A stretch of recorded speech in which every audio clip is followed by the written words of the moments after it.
মসজিদে যতক্ষণ বসা থাকে এক ফেরেশতা ডাইনে বৈশা চোখের পানি জড়াইতে থাকে, আল্লাহুম্মা গফিরলা, আল্লাহ আরে মাফ করে দেন না। আল্লাহ বলে তোরা তো আইলো গেল কি, আপনার ঘরেই তো বের হইছে, আমাকে জিজ্ঞাসা করেন কেন তোর দিলে এত ব্যথা কেন?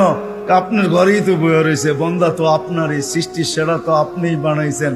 ও যদিও না কান্দে তো আমি ওর পক্ষ হয়ে একটু কান্দতেছি, অসুবিধা কি? আরেকজন বলে আল্লাহুম্মা আরহাম আলাইহি, আল্লাহর উপরে দয়া করেন না। আপনার ঘরে বসে রইল, তারপরে যদি দয়া না করেন তো বাজারে গেলে করবেন, ওটা তো দয়ার জায়গাই না। কি করে না করে না দোয়া? যতক্ষণ মসজিদে বসে থাকে আরেকজন নামাজের সওয়াব লিখতে থাকে। আল্লাহ বলে ঘুমায় তো রইল, তুই নামাজের সওয়াব লেখোস না কেন? ঘুমাইলো তো আপনার বাড়িতেই ঘুমাইছে, আর কোথায় ঘুমাইছে? সওয়াব লিখবো না তো লিখবো না কেন? এটাও ফেরেশতা চালায়। আপনি ভাবেন শ্বাস প্রশ্বাস এমনি নেন? কন্ট্রোল রুম আছে, কন্ট্রোল রুম।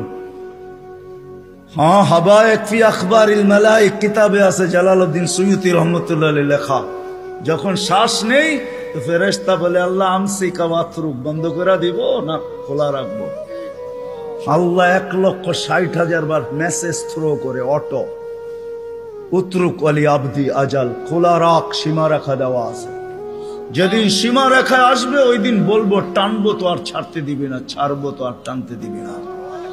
বিনা দ্বিধায় 1,60,000 বার শ্বাস প্রশ্বাস নিতেছি। আসেন একটু ভাবি। সুর তো আমার কাছে নাই যে আমি আপনাদেরকে পাগল করব।